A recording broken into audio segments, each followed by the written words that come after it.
بسم الله الرحمن الرحيم الحمد لله نحمده ونستعينه ونستغفره ونؤمن به ونتوكل عليه ونعوذ بالله من شرور أنفسنا ومن سيئات أعمالنا من يهده الله فلا مضل له ومن يضلله فلا هادي له ونشهد أن لا إله إلا الله وحده لا شريك له ونشهد أن سيدنا وحبيبنا ونبينا مولانا محمدا عبده ورسوله صلی اللہ تبارک و تعالی علیہ وسلم اما بعد۔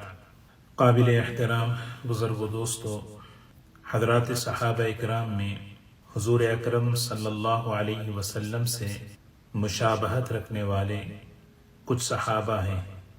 علماء نے لکھا ہے کہ 5 حضرات ایسے ہیں جو حضور اکرم صلی اللہ علیہ وسلم سے اتنی مشابہت رکھتے تھے کہ کمزور نگاہ والا اگر ان میں سے کسی کو دیکھتا تو وہ شبہ میں پڑ جاتا کہ یہ اللہ کے رسول صلی اللہ علیہ وسلم ہیں یا کوئی اور ہے۔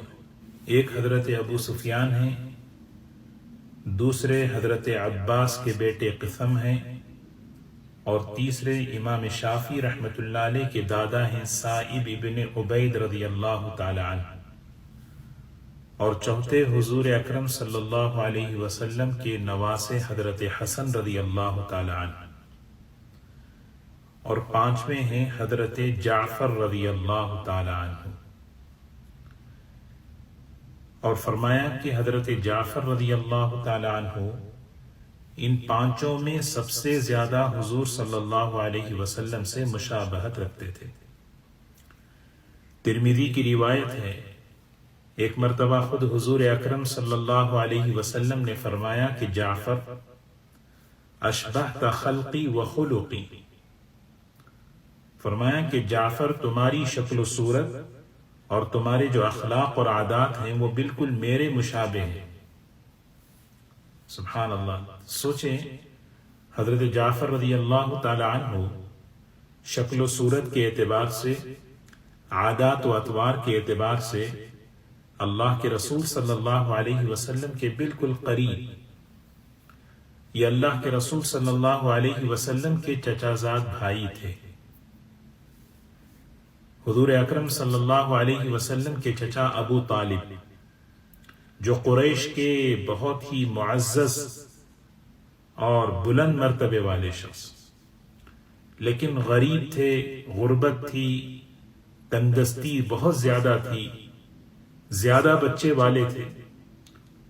اللہ کے رسول صلی اللہ علیہ وسلم کے اخلاق دیکھیں۔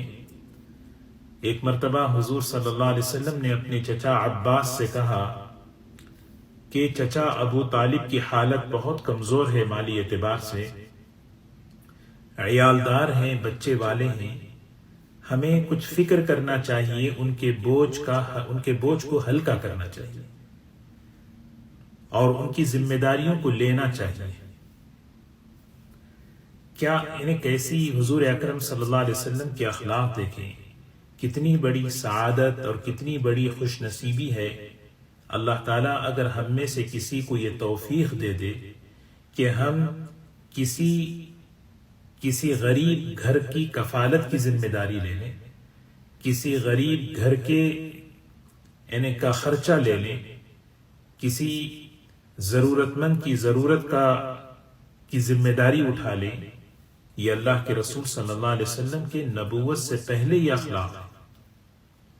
چنانچہ یہ دونوں حضور صلی اللہ علیہ وسلم اور حضرت عباس، یہ دونوں حضرت ابو طالب کے پاس پہنچے اور جا کر بڑے ادب کے ساتھ یہ بات پیش کی۔ حضرت ابو طالب نے کہا، ٹھیک ہے، ایک کام کرو، عقیل کو میرے ساتھ رہنے دو اور بقیہ علی اور عباس کے بارے میں جو چاہے فیصلہ کر لو۔ حضور اکرم صلی اللہ علیہ وسلم نے حضرت علی کو اپنے ذمے لے لیا اور حضرت عباس نے حضرت جعفر کو اپنے ذمے لے لیا۔ تو حضرت جعفر رضی اللہ تعالی عنہ اس اعتبار سے حضور صلی اللہ علیہ وسلم کے کزن تھے، آپ کے چچا زاد بھائی تھے، اور جب یہ اسلام قبول کیے اس وقت ان کی عمر 20 سال کی تھی۔ حضرت علی 10 سال کے تھے اور یہ 20 سال کے تھے۔ ایک مرتبہ اللہ کے رسول صلی اللہ علیہ وسلم کے ساتھ بیٹھے ہوئے ہیں حضرت جعفر رضی اللہ تعالی عنہ۔ سیدنا جبرائیل علیہ السلام تشریف لائے، فرمایا اے اللہ کے رسول صلی اللہ علیہ وسلم، اللہ کو جعفر کی 4 باتیں پسند ہیں۔ سبحان اللہ، اللہ کو جعفر کی 4 باتیں پسند ہیں۔ یہ 4 باتیں ہم بھی اس کو سوچنا ہے۔ فرمایا کہ سب سے پہلی بات، جاہلیت کے زمانے میں بھی انہوں نے شرک نہیں کیا، یہ اللہ کو بہت پسند ہے، اور انہوں نے اسلام میں تو نہیں بلکہ اسلام سے پہلے جاہلیت میں بھی کبھی جھوٹ نہیں بولا، اور تیسری بات، کبھی بے حیائی کا کوئی کام نہیں کیا، اور پھر فرمایا چوتھی بات یہ ہے کہ انہوں نے کبھی شراب نہیں پی۔ کیسی مبارک پاک صاف ستھری زندگی دیکھیں۔ حضرت جعفر رضی اللہ تعالیٰ عنہ کی مبارک سیرت بہت وسیع، لیکن ایک دو باتیں میں عرض کروں جو ہمیں سیکھنے کی ہیں، کہ حضرت جعفر رضی اللہ تعالیٰ عنہ ابتدائی دور میں ہی اسلام میں داخل ہو گئے، اور ابتدائی دور ہم بارہا سنتے آئے ہیں کہ کیسا قربانیوں والا، مشقت والا مکی زندگی کا، قریش کا ظلم و ستم۔ اللہ کے رسول صلی اللہ علیہ وسلم نے صحابہ کی ایک جماعت کو حبشہ کی طرف ہجرت کی اجازت دی۔ حبشہ کے جو بادشاہ تھے حضرت نجاشی رحمت اللہ علیہ، ان کا شمار تابعین میں ہوتا ہے۔ حضور اکرم صلی اللہ علیہ وسلم کی دعوت پر انہوں نے اسلام قبول کیا، لیکن زیارت نہیں کی، اور جب ان کا انتقال ہوا تو اللہ کے رسول صلی اللہ علیہ وسلم نے غائبانہ جنازے کی نماز پڑھائی۔ اللہ کے رسول صلی اللہ علیہ وسلم نے فرمایا صحابہ سے کہ سرزمین حبشہ میں ایک انصاف والے بادشاہ ہیں، وہاں چلے جاؤ، تمہیں وہاں پناہ ملے گی، وہاں تم پر زیادتی نہیں ہوگی۔ چنانچہ حضرات صحابہ کی ایک جماعت جس میں حضرت جعفر رضی اللہ تعالی عنہ ہیں، وہاں گئے۔ امن بہت بڑی نعمت ہے، اطمینان، امن، کیونکہ عبادت آدمی اسی وقت کر سکتا ہے جب ماحول امن کا ہو۔ مکی دور میں، مکے کے ابتدائی دور میں امن نہیں تھا، ظلم و زیادتی ہوا کرتی تھی۔ یہ لوگ وہاں گئے اور حبشہ میں جا کر وہاں اطمینان سے رہنے لگے۔ قریش کو پتا چلا، ان سے رہا نہیں گیا، مشورہ کیا اور 2 لوگوں کو منتخب کیا، عمرو بن عاص اور عبداللہ ابن ربیع کو، اور بڑے بڑے تحفے دے کر انہوں نے بادشاہ سے ملاقات کرنے کے لیے بھیجا کہ جاؤ ان سے ملاقات کرو اور ان لوگوں کو پکڑ کر لاؤ۔ یہ لوگ جو ہے بہترین قسم کے ہدیے اور تحائف لے کر حبشہ پہنچے۔ بادشاہ سے ملنے سے پہلے بادشاہ کے جو وزراء تھے اور خواص تھے، پہلے ان لوگوں سے ملاقات کی اور کہنے لگے کہ ہمارے ہاں کے کچھ دیوانے آپ کے پاس آئے ہیں، ہمارے آباء و اجداد کے دین کو چھوڑ کر، اور ہماری کمیونٹی کو اور ہماری قوم کو انہوں نے ٹکڑے ٹکڑے کر دیا ہے، ہماری اجتماعیت کو انہوں نے توڑ دیا ہے۔ لہٰذا جب ہم کل بادشاہ سے بات کریں تو بس آپ ایک کام کریں کہ آپ ہماری تائید کر دیں۔ انہوں نے کہا ٹھیک ہے، بہت اچھی بات ہے۔ تو عمرو بن عاص اور عبداللہ ابن ربیع بادشاہ کے دربار میں پہنچے، سلام کیا، اور سلام بھی اس طرح کے سجدہ کیا، اور بادشاہ کے دربار میں بیٹھے ہوئے ہیں بڑے بڑے وزراء، راہب، خواص۔ بادشاہ سے کہا کہ ہمارے ہاں کے کچھ شریف قسم کے لوگ آپ کے پاس آئے ہیں، ہمارے آباء و اجداد کا دین چھوڑ کر، آپ ہمارے حوالے کر دیں ان کو۔ بادشاہ نے یہ سن کر اپنے وزیروں کی طرف دیکھا سوالیہ آنکھوں سے، تو سب نے کہا جی ضرور ان کو حوالے کرنا چاہیے، لیکن بادشاہ بہت ہی نرم مزاج، انصاف پسند، کہا نہیں، جب تک میں ان سے بات نہ کر لوں، ان سے ملاقات نہ کر لوں، یہ فیصلہ میں نہیں کر سکتا۔ چنانچہ اگلے دن جو ہے ان لوگوں کو دربار میں آنے کی اجازت دی۔ حضرات صحابہ فکر مند ہوئے کہ کیا کریں، اجنبی ملک ہے، عیسائی ملک ہے، اور ہمارے خلاف شکایتیں پہنچائی گئی ہیں، تو آپس میں مشورہ کیا، اور مشورہ کیا کہ کل اگر بادشاہ کچھ سوال کرے تو جواب کون دے، کیا دے؟ تو مشورے میں حضرت جعفر رضی اللہ تعالی عنہ کا نام طے ہوا۔ یہ بات مجھے عرض کرنی ہے کہ 25 سالہ نوجوان، سوچیں 25 سالہ نوجوان، نہ کسی اسکول میں نہ کسی کالج میں پڑھے ہوئے،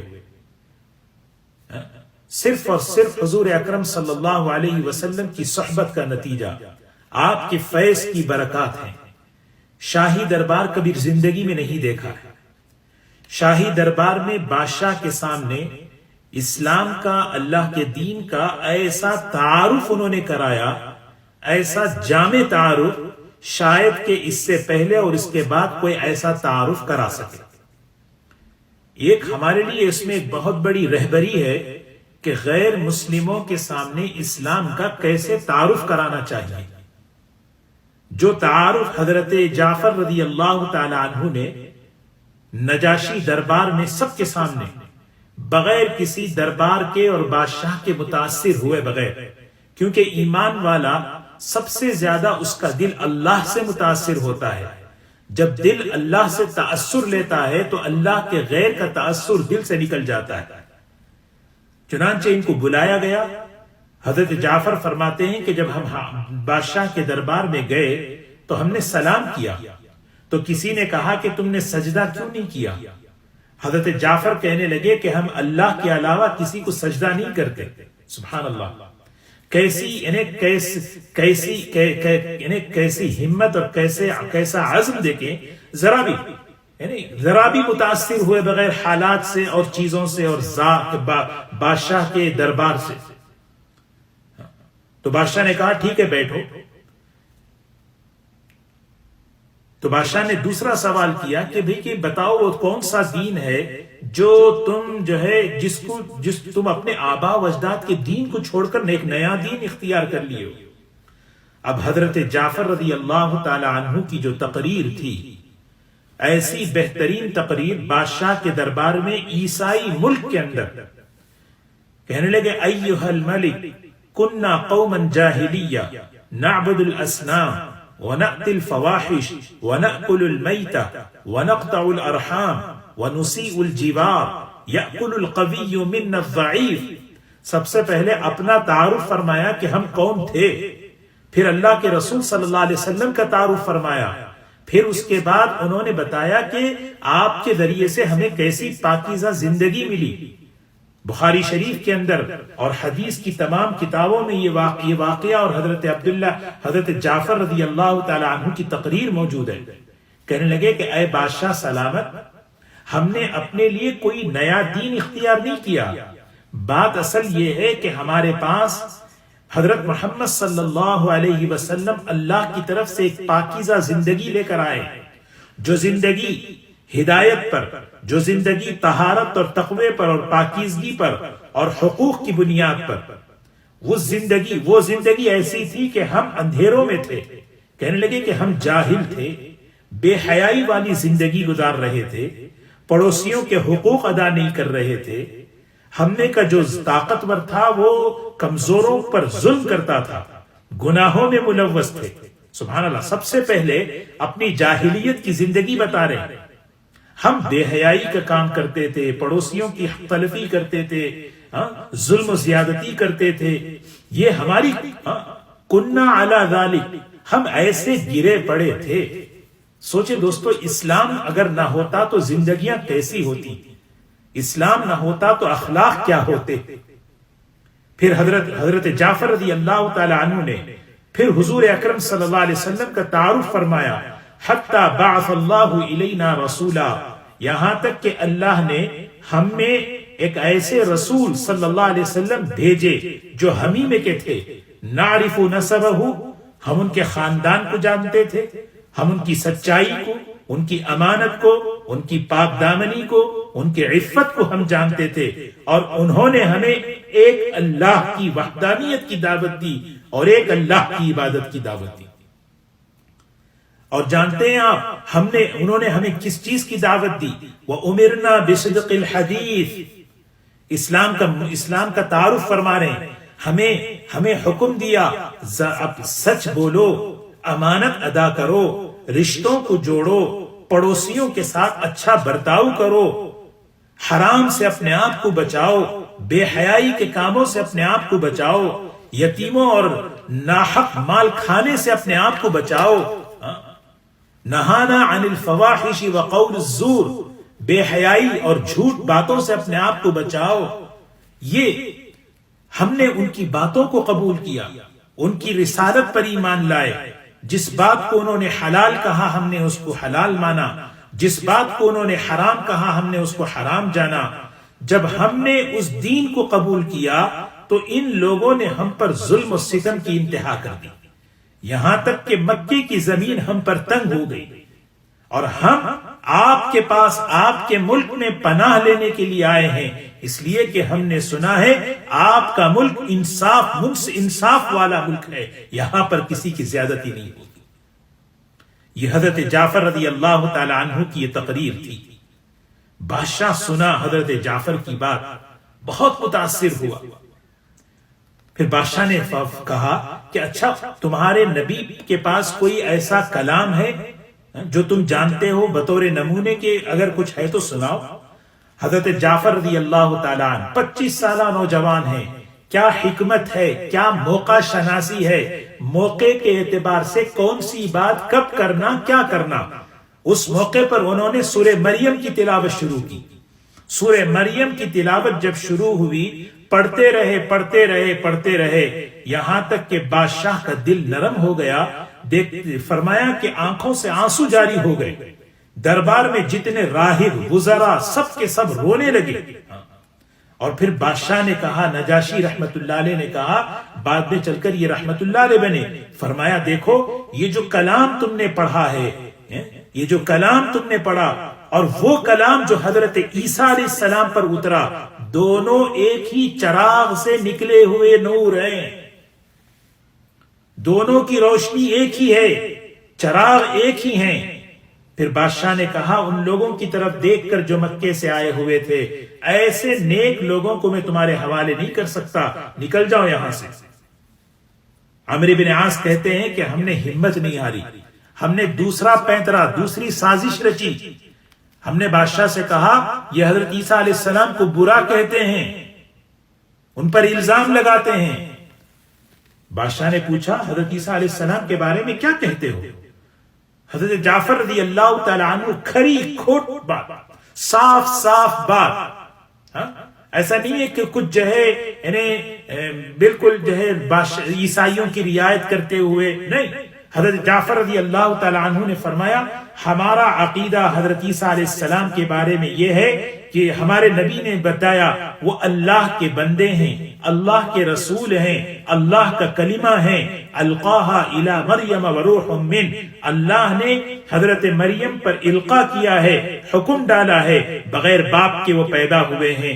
نجاشی نے سنا حضرت جعفر رضی اللہ تعالی عنہ سے حضرت عیسیٰ علیہ السلام کا عقیدہ، خدا کی قسم کھا کر کہنے لگا حضرت عیسیٰ علیہ السلام بالکل ایسے ہی تھے جیسا کہ تم نے کہا۔ یہ کہنا تھا راہب جو خدا کا بیٹا فلاں کہتے تھے، ایک کھلبلی مچ گئی۔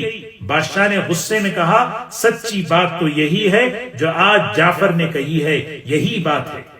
اور پھر کہا کہ ان کے تحفے انہیں واپس کر دو، مجھے کوئی ضرورت نہیں۔ اور بڑی بہترین بات نجاشی نے کہی، فرمایا اگر مجھے سونے کا پہاڑ بھی دے دیں اور اس کے بدلے میں یہ مطالبہ کریں کہ ان مکے والوں کو جو ایمان لائے ہیں میں انہیں تکلیف پہنچاؤں، میں ہرگز یہ بات بھی نہیں سنوں گا، میں اس سونے کے پہاڑ کو بھی ٹکرا دوں گا۔ یہ حضرت جعفر رضی اللہ تعالی عنہ کی یہ خوبی تھی، انہوں نے عیسائی ملک کے اندر غیر مسلموں کے سامنے جب موقع آیا تو اسلام کا ایک بہترین ایک تعارف فرمایا۔ سبحان اللہ، کیسا تعارف دیکھیں، کُنَّا نَعْبُدُ حَجَرًا فَإِن وَجَدْنَا حَجَرًا خَيْرًا مِنْ، ہم پتھروں کی عبادت کرتے تھے اور ہمارا مزاج ایسا تھا کہ کسی پتھر کی عبادت کر رہے ہیں، اس سے اچھا پتھر مل جاتا تو اس کو پھینک کر اس کو ہم لے لیتے اور اس کی عبادت کرتے. یہ ہمارے حال تھا. اسلام سے پہلے اپنا حال بتا رہے ہیں، پھر اللہ کے رسول صلی اللہ علیہ وسلم کا تعارف کرا رہے ہیں، پھر آپ کے ذریعے سے جو خوبیاں، جو اخلاق زندگیوں میں آئے اس کو بیان کر رہے ہیں. یہ صحابہ اکرام کا یہ عمل ہے، یہ ہمیں سکھاتا ہے کہ ہمیں ایک غیر مسلم کے سامنے اسلام کا کیسے تعارف کیا جائے. حضرت جعفر رضی اللہ تعالی عنہ دوستو، یہ حضور اکرم صلی اللہ علیہ وسلم کے بڑے چہیتے، ان کے اندر بڑی خوبیاں. ان کو جو ہے ابو المساکین کہا جاتا تھا. روایت میں آتا ہے غریبوں اور مسکینوں کا اور ضرورت مندوں کا بہت خیال رکھتے تھے. جس طرح حضرت زینب رضی اللہ تعالی عنہ کو ام المساکین کہا جاتا ہے، اس طرح حضرت جعفر کو ابو المساکین یعنی غریبوں کا باپ.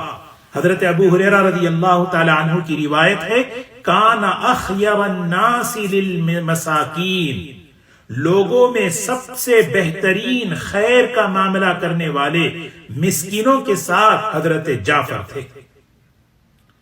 حضرت جعفر رضی اللہ تعالی عنہ، سبحان اللہ، ایک صحابی سخی تھا، لیکن حضرت جعفر کی بات ہی کچھ اور تھی. کیسا کہ فقیر کو اپنے گھر لے جاتے، اس کو کھانا کھلاتے، اپنے ساتھ بٹھا کر کھانا کھلاتے، فقراء اور مساکین کا اکرام کرتے تھے.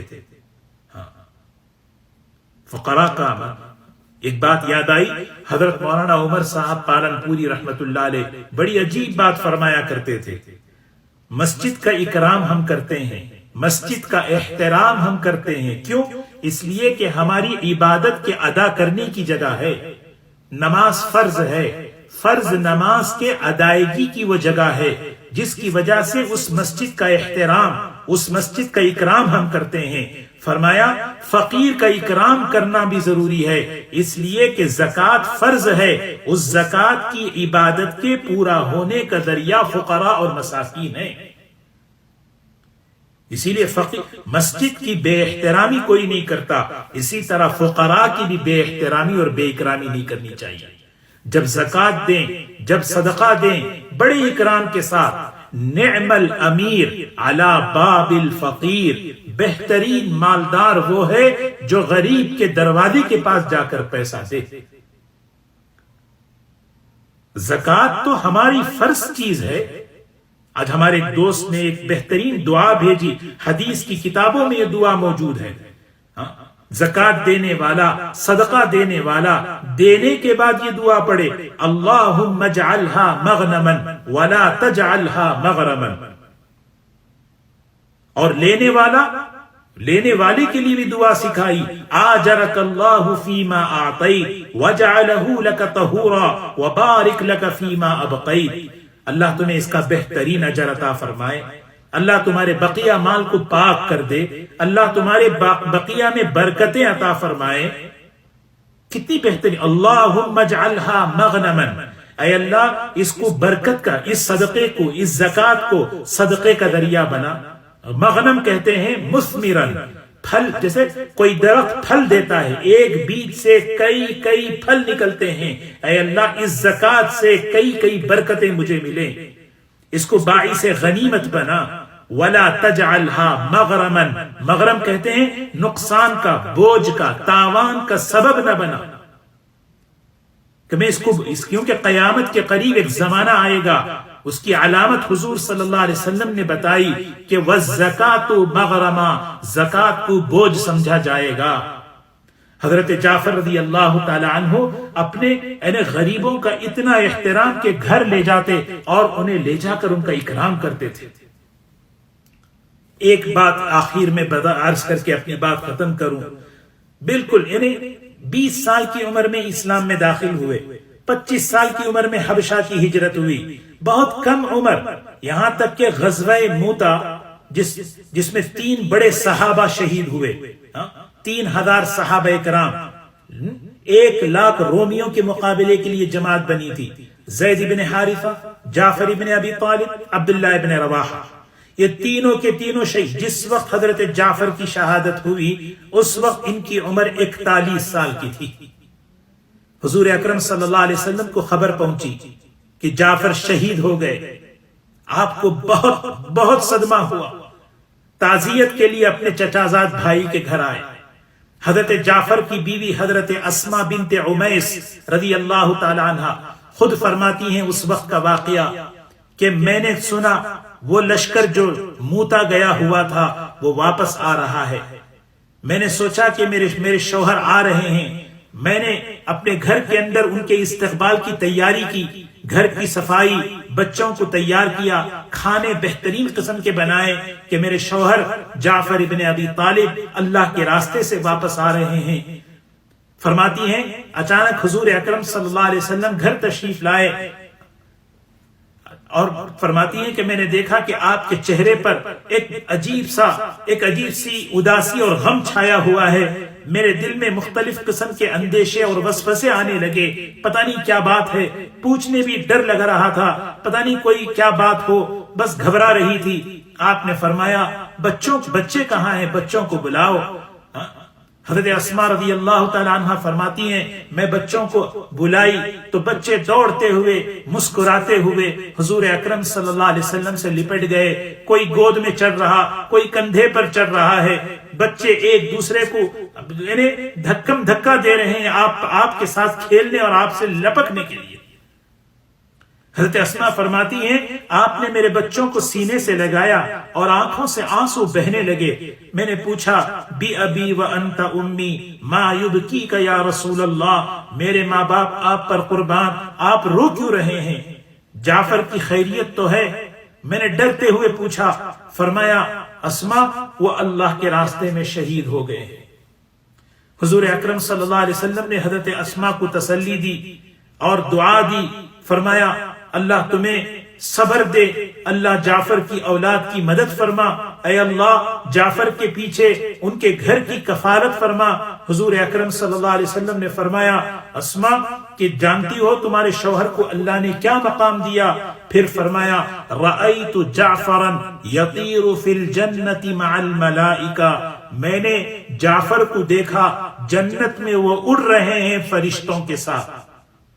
جیسے پرندہ دو بازوں کے ساتھ اڑتا ہے، کیونکہ غزوہ موتا میں دشمنوں نے ان کے ہاتھ کو کاٹا، انہوں نے دوسرے ہاتھ سے جھنڈا سنبھالا تو پھر دوسرا ہاتھ کاٹ دیا، دونوں بازوں سے اپنے اس جھنڈے کو سنبھالا، اس اسلام کے جھنڈے کو گرنے نہیں دیا، یہاں تک کہ وہ شہید ہو گئے. جب شہید ہوئے تو ان کے دونوں ہاتھ کٹے ہوئے تھے. اللہ نے ایسا انعام دیا. فرمایا اسی لیے جعفر کا نام جعفر طیار، ذو الجناحین، دو بازوؤں والے. یہ حضرات صحابہ کرام کی خوبیاں، یہ حضرات صحابہ کرام کے صفات ہیں. دعا فرمائیں اللہ تبارک و تعالی ان کی مبارک زندگیوں سے ہمیں وہ ایمان، وہ قربانی، وہ سخاوت، وہ صفات اللہ ہمیں سیکھنے کی توفیق نصیب فرمائے. اللہ تبارک و تعالی ہم سب کو عمل کی توفیق نصیب فرمائے. وآخر دعوانا الحمد للہ رب العالمین.